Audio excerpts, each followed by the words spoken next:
my student that we're working on a Dwight Yoakam tune, and he's just crushing it. Right, the guy's playing it really well. He's playing the song phenomenally well. Having a couple of problems navigating a couple of little things within the tune, and we're talking about counting and feel and all the stuff that we talk about in a drum lesson. And then all of a sudden he said something to me. He was a bit distraught. He was a little bit bummed out because he couldn't play it, because it's not technically like the hardest song in the world. There's not a lot of chops in the tune. It just groove, time, and feel, the three most important things to being a good drummer. And there's biggies in this one, right? A lot of feel, right? And really holding that time steady. It's so important to make this song work.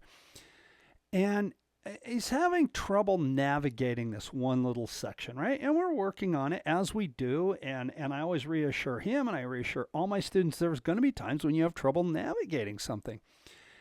And he kind of stopped and he goes, man, I just wish that there would be this light bulb moment where everything comes to me and I could just boom, bang, pow, play it. And I just knew what to do and everything was perfect.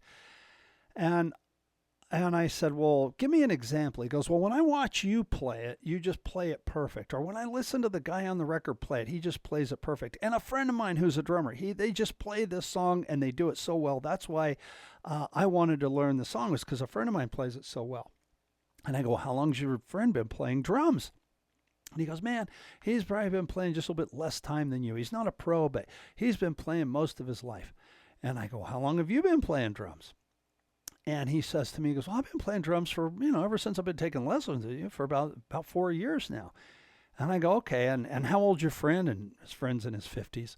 And I go, well, so you're kind of comparing your step 3 to his step 20. And he was like, oh yeah, I guess you're right.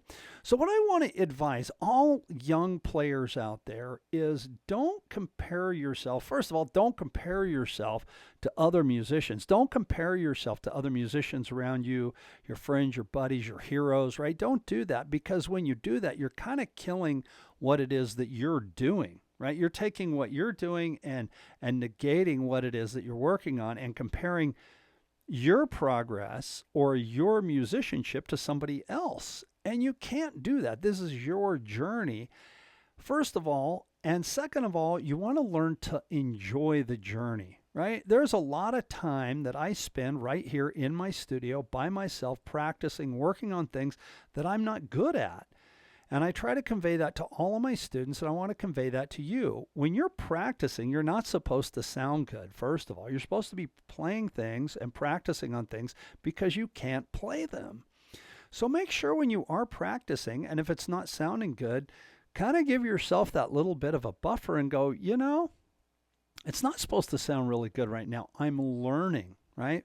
Because when we're learning something, especially on an instrument, on any instrument, but with the drums, you're dealing with 4-way coordination. Sometimes you have all 4 limbs going. Sometimes you're counting out loud to try to get a piece right.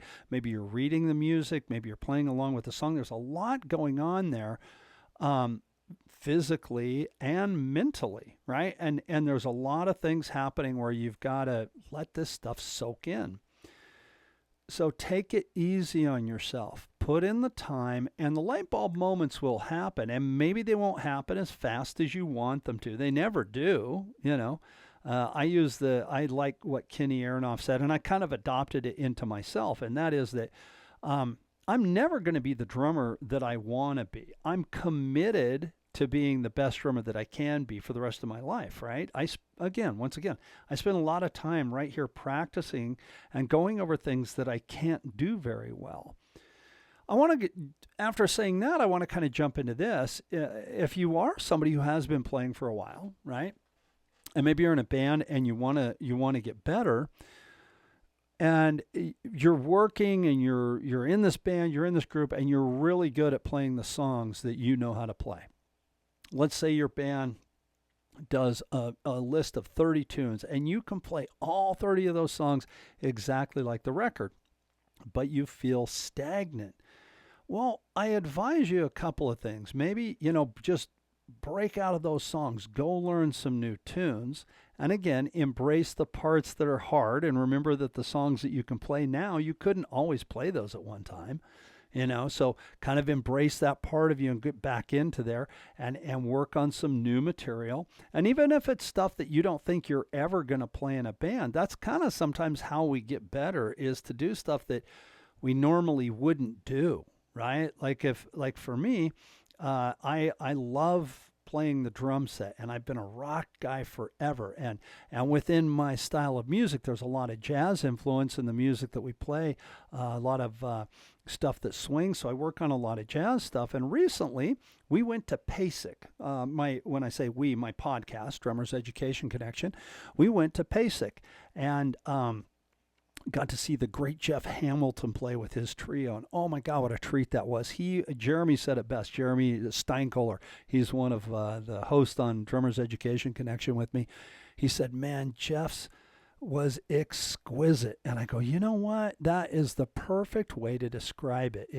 He was exquisite. He played so well. The music was fantastic. And oh my gosh, his touch on the drums was amazing. And he did a lot of brush work. Now, because of what I do, I haven't spent a lot of time playing brushes. And I thought, you know what, that's an art form. I want to get good at playing brushes. So I started practicing at it. And as you can imagine, I'm not very good at it. I'm really not. So I'm not going to go out and give somebody brush lessons on how to be the greatest brush player in the world. I'll get you started and then send you down the road to a couple of drummers who I know who are great brush players to learn from them. But right now, I'm kind of going through those same teething processes myself. Now, I tell that in a video like this, and I tell that to my students because I think it's important as a teacher that my student knows that, or my students know that I'm working on things, right? This is a new area for me.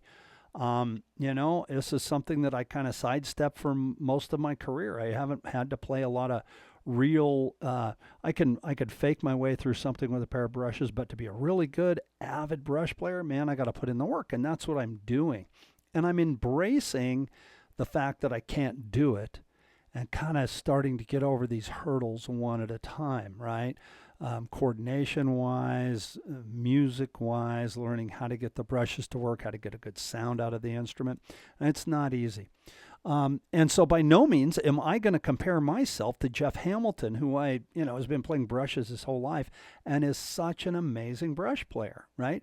I'm going to use him as an influence, maybe. I'm going to use him as as a due north. Okay, I'm going to go this way and try to play that thing that I saw Jeff do, but I'm not going to compare myself to him. So again, I advise you, whether you're a young player, young kid, just starting out, or you're somebody that's been playing for a while and you're trying on new things, please embrace that, because you will be able to overcome it. If you think backwards, again, like I said, if you're in a band and you know 30 songs, there was a point in your life where you didn't know those 30 songs, right? You had to put in the work. And I think it's easy to rest on our laurels, right? As we get older and as we've been playing for a while and go, I'm doing this and doing that. I don't need to learn anymore. But I think it's important to always kind of be learning and moving forward and sharpening one's skills. And again, I just have to say it one more time. Don't compare yourself to somebody else. Don't compare yourself to somebody that's that you may think is a better player than you, or that somebody that has a little bit more knowledge, or somebody that's been playing longer. Certainly don't do that. Don't do that, because again, you're comparing your step 3 to their step 20. We don't want to do that. One of the things that I really think also is important is to make sure that you embrace sounding bad. A lot of people don't want to embrace that part of what they do. They don't want to embrace sounding bad. They just want to be able to play. Well, that's not enjoying the journey, as I said a minute ago. So enjoy the journey. You can do this. Enjoy the growth. Enjoy the fact that when you are playing a piece or a song well, that it took you a while to get there, and that you did the work, and that you whittled away at yourself and you got yourself better, right? Because that's all we have, right? We're not in a rush. We're not in a hurry. So enjoy the journey. And remember, whatever it is that you happen to be working on right now, whatever it is that you are working on, this is unique to you, and this is your journey, right? This is your journey and your growth and your musicianship. So enjoy it. Enjoy it. Be the best you that you can be. If this video resonates with you, I'd love to hear your comments down below and the things that maybe you're working on to get yourself better. If you do want some lessons or some business coaching, please reach out to me at my website, bartrobley.com. Check out my books, Drum Up Your Business and the Rhythmic Journey, for more information on these subject matters and a lot more like it. Thanks, guys, so much for watching. I'll see you in the next video.